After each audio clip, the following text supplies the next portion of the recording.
하나님의 말씀은 사도행전 4장 23절로 31절의 말씀입니다.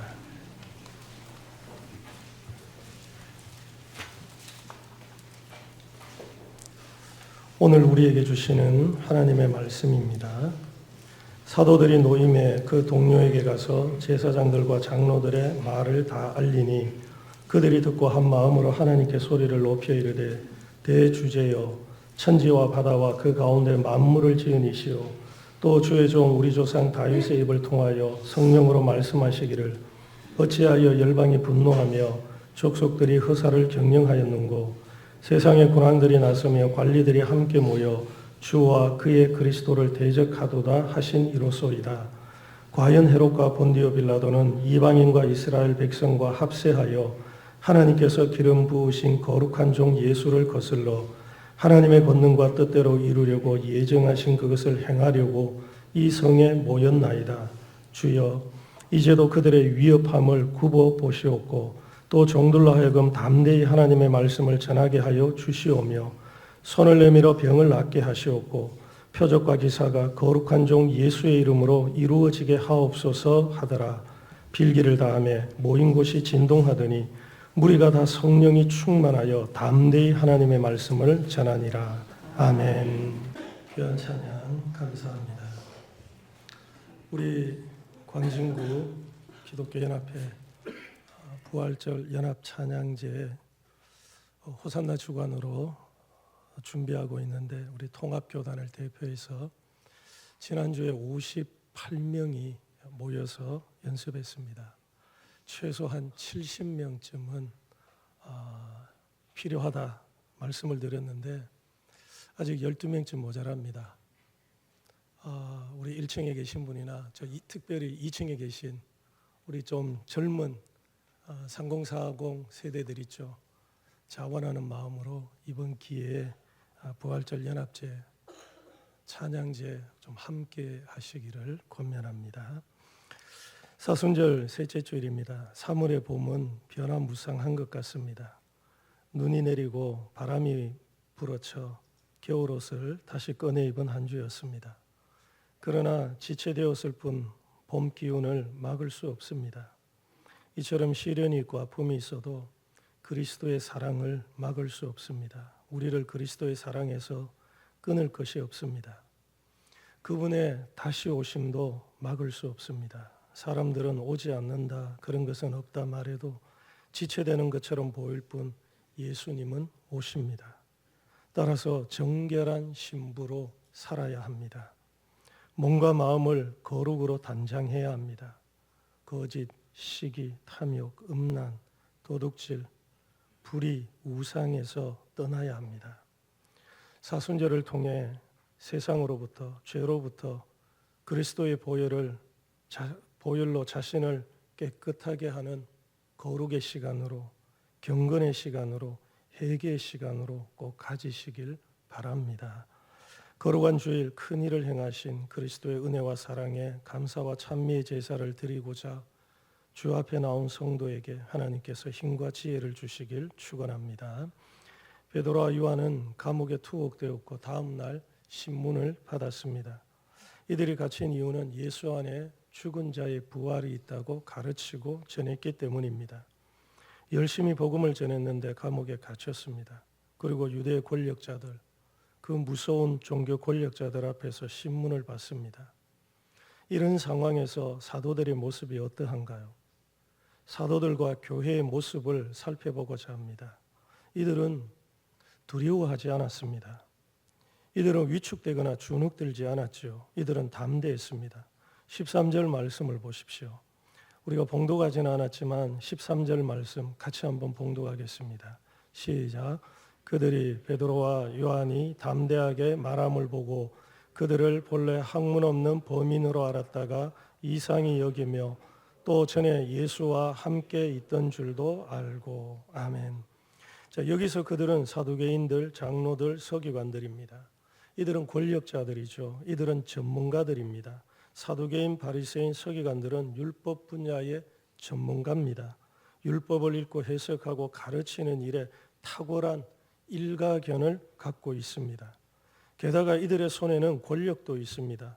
이들의 권력을 사도들은 이미 경험했습니다. 이들이 빌라도의 손을 빌어 예수를 십자가에 못 박아 죽였습니다. 이들은 빌라도가 예수가 죄가 없다 할 때에 무리에게 돈을 주어 예수님을 십자가에 못 박도록 선동했습니다. 이들의 권력은 무지한 사람을 죽음에 이르게 할 만큼 막강합니다. 그러니 이런 권력자들 앞에 서면 주눅이 들지요. 눈치를 보게 됩니다. 이런 권력 앞에 나는 초라해지고 작아집니다. 그래서 할 말이 있어도 제대로 말 못합니다. 진실을 말하면 현실에서 불이익을 당할 수 있기 때문이죠. 그들이 원하는 말을 하게 되고 그들이 듣고 싶어하는 말을 하게 되고 그렇지 않으면은 그냥 침묵하는 편을 택하게 되죠. 그런데 베드로와 요한은 담대하게 말했습니다. 이것이 권력자들에게도 놀라운 것이었습니다. 사람들은 권력자의 눈에 벗어나지 않으려고 합니다. 이들의 눈밖에 벗어나면 삶이 피곤하고 힘들어지며 자신뿐만 아니라 자기 주변의 사람들도 어려워질 수 있기 때문이죠. 그래서 할 수 있으면 몸을 사리려고 합니다. 말도 가려서 하죠. 권력자의 비위를 거스르는 말을 삼가며 심지어 비굴해지기도 하죠. 그리고 마음에도 없는 아첨의 말을 쏟아내기도 하죠. 대개 서민들은 이런 자리에 불려왔다는 것만으로 위축되고 소심해집니다. 서민들이 유대 권력의 핵심층인 이들을 만날 기회가 있었을까요? 그저 먼 발치에서 보았을 뿐이며 자신들과는 다른 세계에 사는 존재들이었을 겁니다. 그래서 이런 자리에 서면 자신을 낮추고 눈치를 봅니다. 그런데 사도들은 이런 사람들과 상황에 전혀 위축되지 않았습니다. 오히려 담대하게 말했죠. 사도들은 십자가와 부활을 이들 앞에서 담대하게 전했습니다.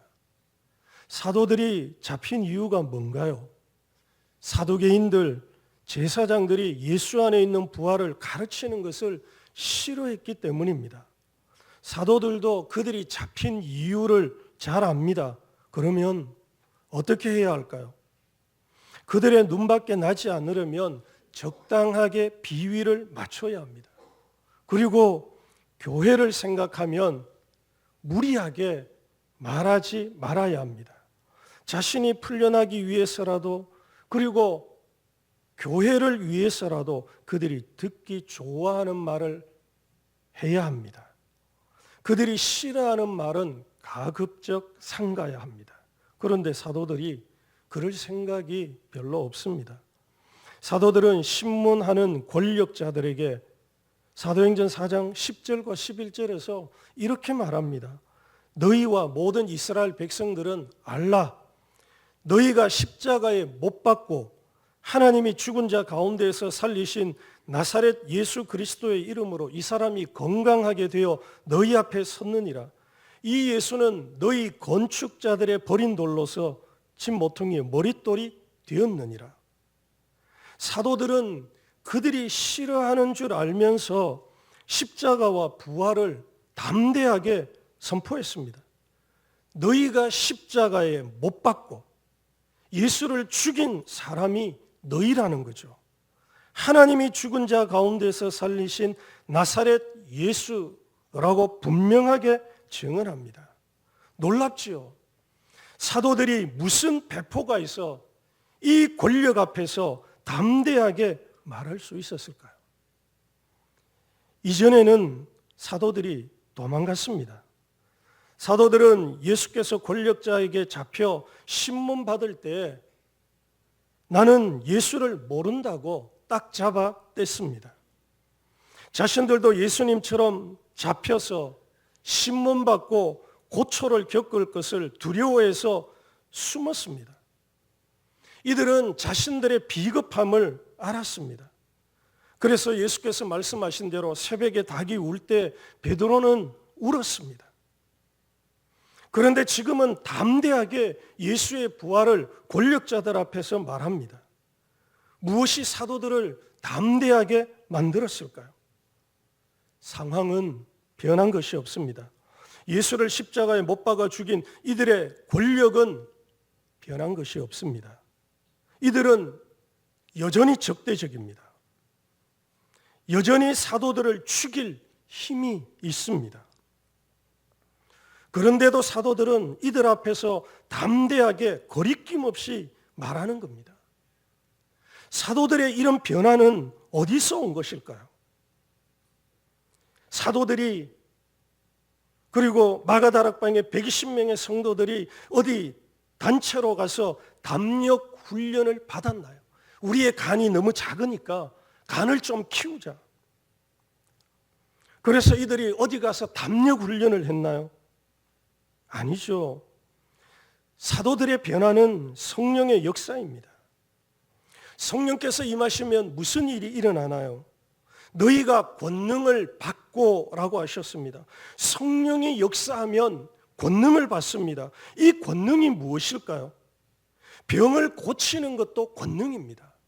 베드로와 요한이 성전에 기도하러 올라갈 때 성령께서 그들 마음에 역사하셔서 감동을 주셔서 성전 미문에 나면서부터 걷지 못하던 그 사람을 나사렛 예수 그리스도의 이름으로 일어나게 한 것도 성령의 권능이죠.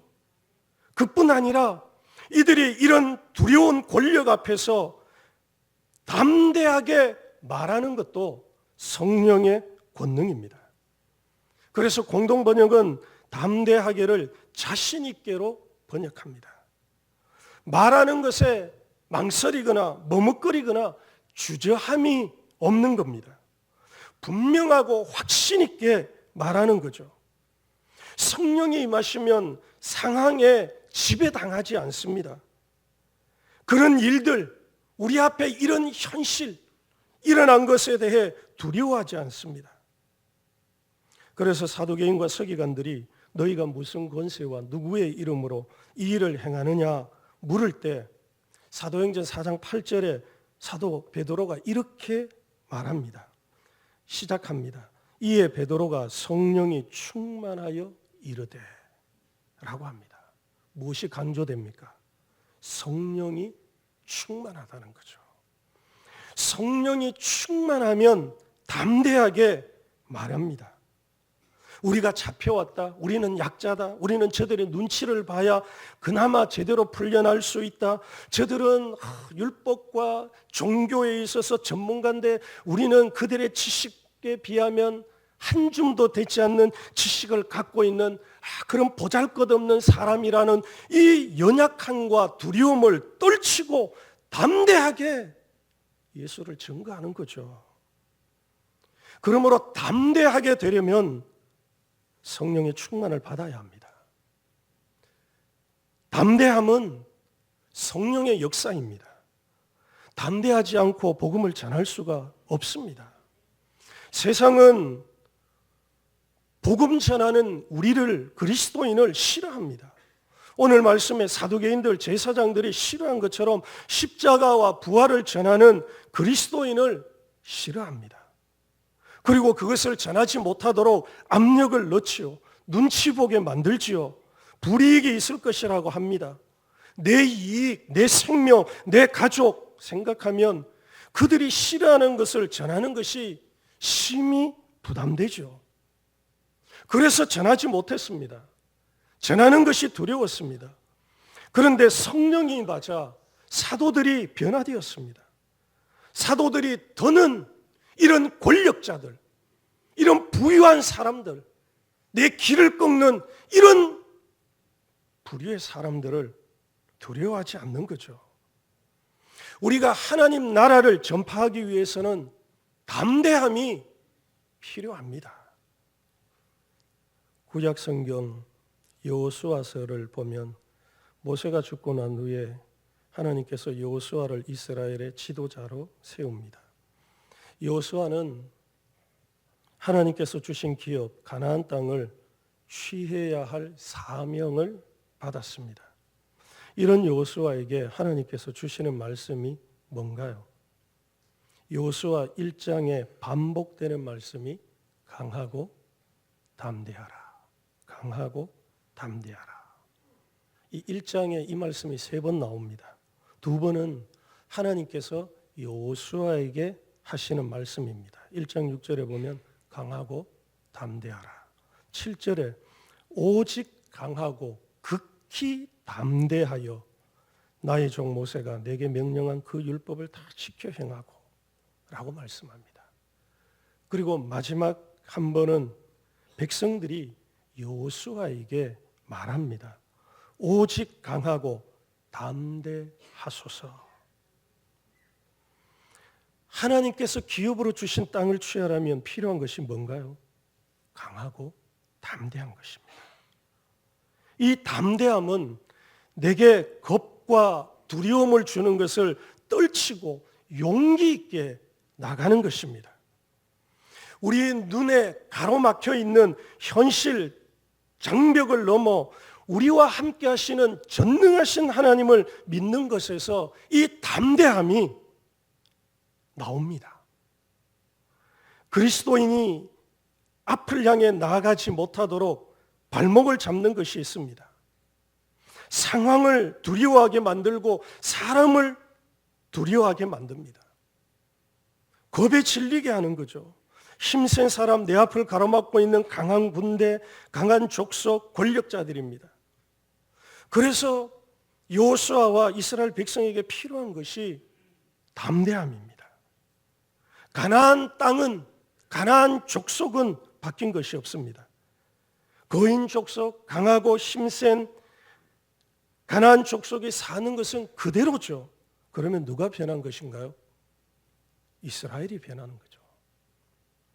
그들이 강하고 담대한 믿음의 사람이 된 것입니다. 생각해 보십시오. 이스라엘은 38년 전에 가나안 땅에 들어갈 수 있었습니다.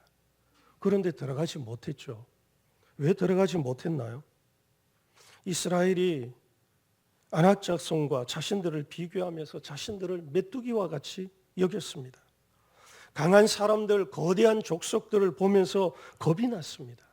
두려움이 그들을 지배했습니다. 그래서 10명의 정탐꾼이 그 상황을 보고했을 때 그들은 밤새도록 통곡하면서 원망했고 우리가 애굽으로 돌아가자고 그렇게 말했죠. 따라서 하나님의 사람에게 필요한 것이 무엇입니까? 담대함입니다. 우리를 두렵게 하는 상황과 힘, 세력 앞에서 담대해야 하는 거죠. 그런데 이렇게 담대하게 되려면 어떻게 해야 합니까? 성령의 충만을 힘입어야 합니다. 성령께서 역사하셔야 되죠. 자신감이 떨어집니까? 소심하고 작은 어려움과 일들 앞에서도 위축됩니까? 열등감, 패배감이 나를 사로잡고 있습니까? 그러면 기도해야 합니다. 성령의 충만을 구해야 합니다. 내 자녀가 현실의 여러 일들 앞에서 닥치는 문제들 앞에서 담대하게 살길 원합니까? 그러면 자녀가 성령의 권능을 받도록 기도하십시오. 성령께서는 담대함을 주실 뿐만 아니라 오늘 말씀에 보면 지혜도 주십니다. 사실 지혜가 없는 담대함은 때로 무모한 것이죠. 그런데 성령께서는 담대하게 하실 뿐만 아니라 지혜도 주십니다. 권력자들은 사도들이 배운 것이 없는 보잘것없는 사람인 줄 알았습니다. 사실 맞는 말이죠. 이들은 권력자들, 전문가들에 비해서 배운 것이 별로 없습니다. 권력자들의 말대로 학문 없는 범인이고 당시 유대에 그저 평범한 보통 사람입니다. 그런데 사도들이 신문을 받으면서 그 긴장된 순간에 행설수설하지 않습니다. 경우를 벗어난 엉뚱한 말, 동문서답도 하지 않습니다. 잠언에 합당한 말은 아로새긴 은쟁반에 금사과다 하셨는데 사도들이 그렇게 시적절하게 말하는 겁니다. 그래서 권력자들이 말 꼬투리를 잡을 만한, 시비를 걸 만한, 이들이 엉뚱한 말하고 잘못된 말을 하고 당황해서 이런저런 이야기를 하면 그것을 꼬투리로 삼아서 더 압박하려고 했었는데, 이 사도들이 얼마나 지혜롭게 이야기를 하는지 트집을 잡을 만한, 비난할 곳이 없었다고 성경은 기록합니다. 성령님은 하나님이시며 진리의 영입니다. 그분이 우리의 가슴에, 우리의 입에 할 말을 담아주시는 거죠. 내가 이런 말 할 줄 몰랐는데 그 상황에서 성령께서 필요한 말을 내 입에 감동으로 주셔서 그 말을 하게끔 이끌어 가시는 거죠. 그래서 예수께서도 장차 너희가 이 왕들이나 권력자 앞에 서게 될 것인데 그때 두려워하지 말라. 성령께서 너희에게 필요한 말을 주실 것이다 하셨는데, 성령께서 전혀 뜻밖의 예기치 못한 이런 상황 속에서 그들의 신문을 받게 될 때 참으로 지혜롭고 현명한 말을 하도록 도우신 거죠. 여러분과 여러분의 자녀가 지혜로운 사람이 되길 원합니까? 그러면 기도하십시오. 이 기도가 성령의 임재와 능력, 성령의 충만을 받는 기도 구해야 되는 거죠. 이제 사도들이 놓인 후에 사도들이 그 상황을 교회에 알렸습니다. 이 권력자들의 경고는 사도들을 향한 경고이자 교회를 향한 경고죠. 이 보고를 받은 교회가 무엇을 합니까? 24절에 이렇게 시작합니다. 그들이 듣고 한 마음으로 하나님께 소리를 높여 이르되. 교회가 한 마음으로 기도했습니다. 권력자들은 사도들을 풀어주며 위협했습니다. 예수의 이름으로 말하지도 말고 가르치지도 말라 경고했습니다. 권력자들은 교회의 손발을 묶으려 했습니다. 예수의 이름으로 말하지도 않고 가르치지도 않는다면 교회가 아니죠. 지금은 이들이 말로 경고하지만 이 경고를 듣지 않는다면 막강한 권력을 앞세워서 무지한 예수 그리스도를 십자가에 못 박아 죽인 것처럼 교회를 무자비하게 박해할 것입니다. 그렇게 교회가 이 권력자들의 경고를 받아들여 쥐죽은 듯이 조용하게 지내야 할까요? 예수님의 부활을 전하지도 가르치지도 않고 그저 윤리, 도덕을 가르치는, 그래야 될까요? 그것은 교회가 아니죠. 그래서 사도들과 교회가 한 마음으로 기도하는 겁니다. 그들은 담대하게 우리가 하나님의 말씀을 전할 수 있게 해 주십시오 기도했습니다. 그것이 29절에 나옵니다. 우리 29절을 함께 봉독하겠습니다. 시작. 주여, 또 종들로 하여금 담대히 하나님의 말씀을 전하게 하여 주시오며. 아멘. 교회가 무엇을 위해 기도합니까? 우리의 이 위험을 살펴주시고 조금도 굴하지 않고 담대하게 하나님께서 우리에게 맡긴 사명, 교회에 맡긴 사명, 하나님의 말씀을 전하게 해주시기를 구하죠. 교회가 구한 것이 무엇입니까? 이런 상황에서도, 이런 어려운 상황에서도 하나님의 말씀을 담대히 전할 수 있게 해주십시오. 그것을 구한 겁니다. 이런 상황이 사라지도록 기도한 것이 아니죠. 우리는 기도할 때 어떤 시련이 있으면 하나님 이런 시련이 사라지도록, 혹은 이런 아픔, 이런 문제가 아예 없던 것처럼 그렇게 해주시기를 기도하죠. 그런데 교회는 무엇을 구합니까? 이런 문제가 사라지도록 기도하는 것이 아니라 이런 문제와 시련 앞에서 교회가, 그리스도인이 담대하게 예수의 복음을 전하도록 구하는 거죠. 그런 의미에서 우리의 기도가 달라져야 합니다. 우리는 내게 일어난 이 시련, 이 고난, 이 아픔이 사라지기를 구합니다. 아예 깨끗하게 그런 문제가 생긴 것도 없는, 원래 없었던 것처럼 해주시기를 구합니다. 그런데 교회는 어떻습니까? 이런 문제가 있으면 담대하게 맞서 싸우기를 기도하는 거죠. 그런 문제 앞에 위축되어 무너지지 않고 믿음으로 담대하게 마주하기를 기도하는 겁니다. 사도행전, 사도들과 교회의 역사를 읽으면 문제가 없었나요? 문제는 계속해서 일어났습니다. 이런 문제가 지나가면 또 다른 핍박과 시련이 일어났습니다. 대적들의 방해, 위협, 우리를 두렵게 해서 복음의 발길을 막고자 했습니다. 내적인 갈등, 마찰들이 계속 일어났고 외적인 시련, 고난이 교회의 신앙을 계속해서 도전했습니다.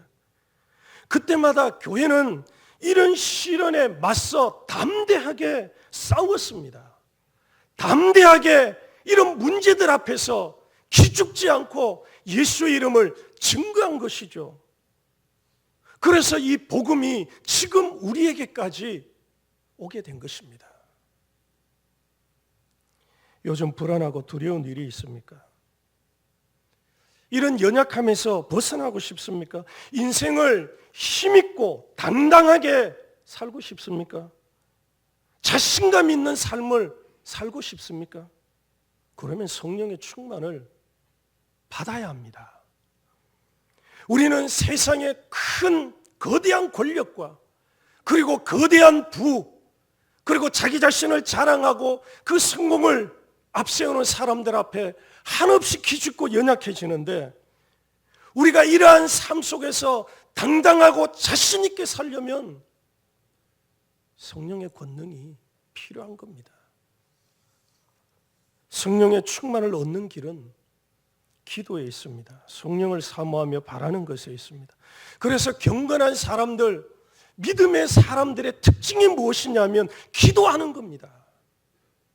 사도 바울이 쉬지 말고 기도하라, 무시로 기도하라 한 것처럼 예수를 믿고 성령의 충만함을 가지고 어떤 시련과 일들 앞에서도 담대하게 맞서 싸우며 예수의 이름으로 살 수 있는 그 힘은, 당당함은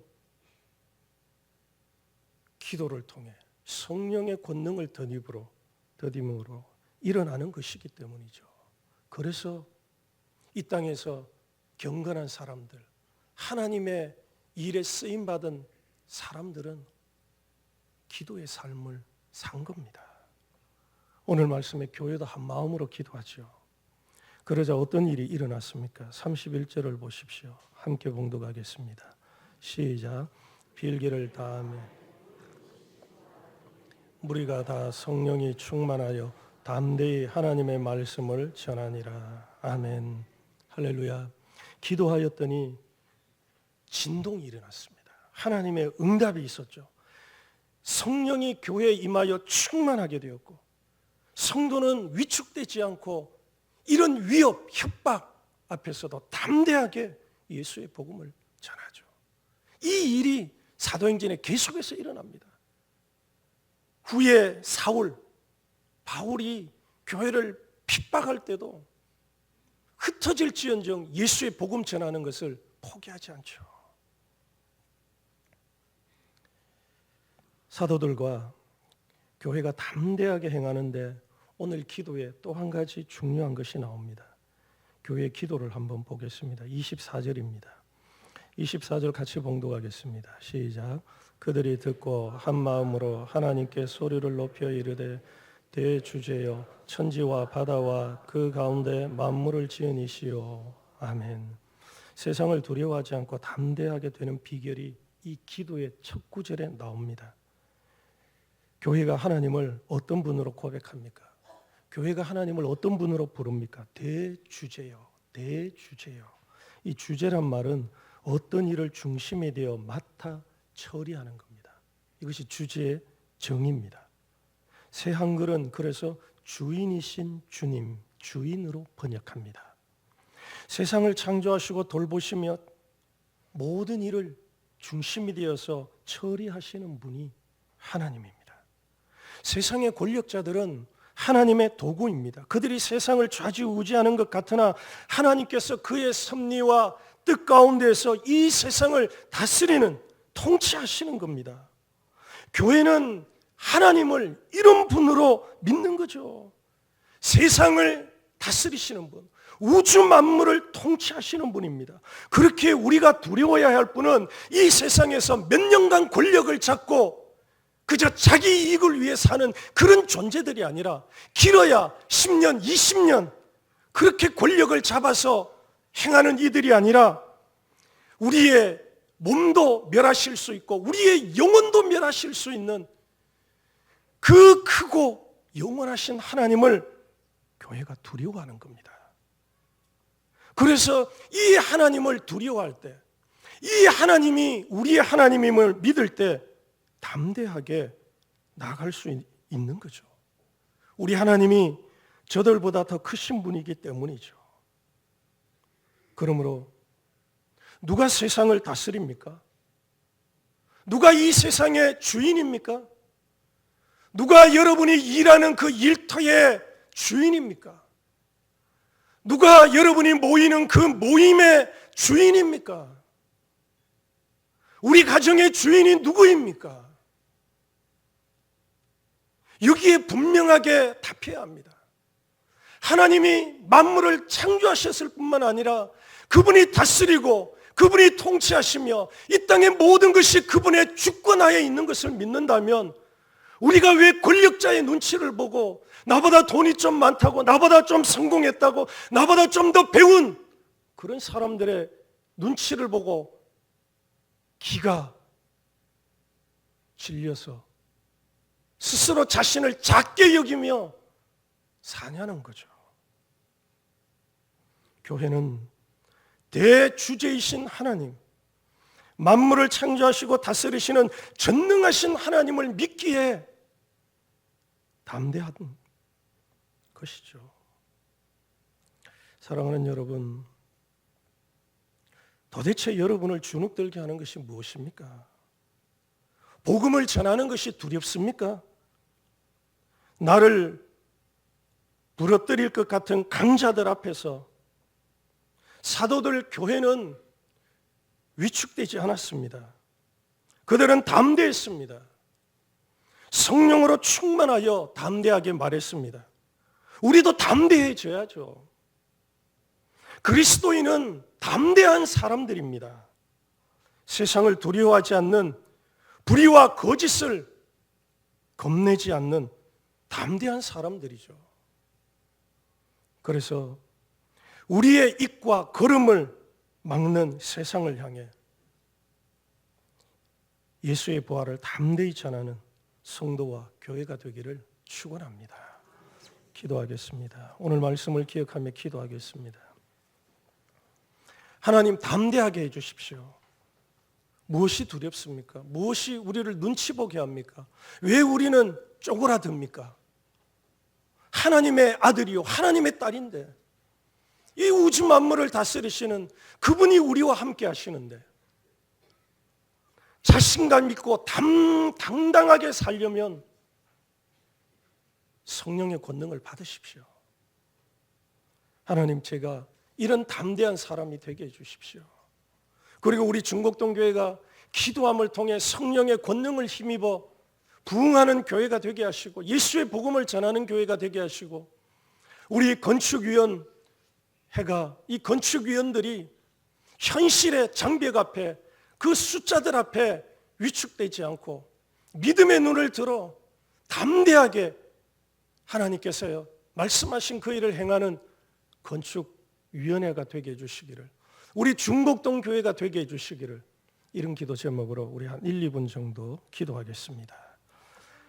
하나님 아버지, 감사와 영광을 주님께 올려드립니다. 그 크고 전능하신 하나님이 우리를 사랑하사 우리를 위하여 사람으로 오시고 그리고 우리를 위해서 죽으신 그 크고 놀라운 은혜에 감사를 드립니다.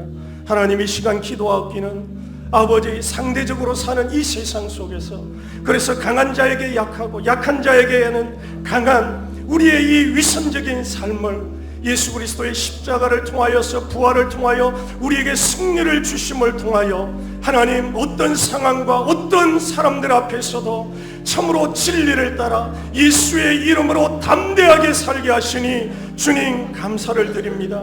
하나님, 이제 성령의 권능을 덧입어 우리가 주신 이 삶을 담대하게 살기를 원합니다. 자신감 있고 당당하게 사는 인생이 되기를 원합니다. 힘있게 사는 인생이 되어지기를 원하오니 주님, 우리 가운데 성령으로 임하시며 그 권능으로 충만하게 하여 주시옵소서. 특별히 우리가 기도하게 도와주십시오. 성령의 충만을 덧입기 위하여 기도하게 하여 주시옵소서. 새벽에 깨어 기도하게 하시며 하나님, 수요 기도에 나와 한마음으로 교회가 하나님께 부르짖게 하여 주시옵소서. 우리 항존직들이 힘써 하나님 기도할 수 있도록 저들을 일깨워 주시고, 기도 외에는 이런 유가 나갈 수 없음을 고백하며 하나님 앞에 나와 함께 부르짖게 주님 도와 주시옵소서. 우리 중곡동교회가 성령의 권능으로 예수의 이름을 전하는 교회가 되기를 원합니다. 하나님, 성령의 권능으로 부흥하는 교회가 되기를 원합니다. 성령의 권능으로 우리 중곡동교회가 예배당 건축하게 되기를 원합니다. 우리 앞에 있는 문제들, 우리 앞에 있는 어려움 앞에 도망하거나 물러서지 않게 도와주시고, 예수의 이름으로, 성령의 이름을, 성령의 능력으로 담대히 맞서 싸워 주님께서 주시는 그 승리를 맛보는 교회가 되게 해 주옵소서. 예수님 이름으로 기도합니다. 아멘.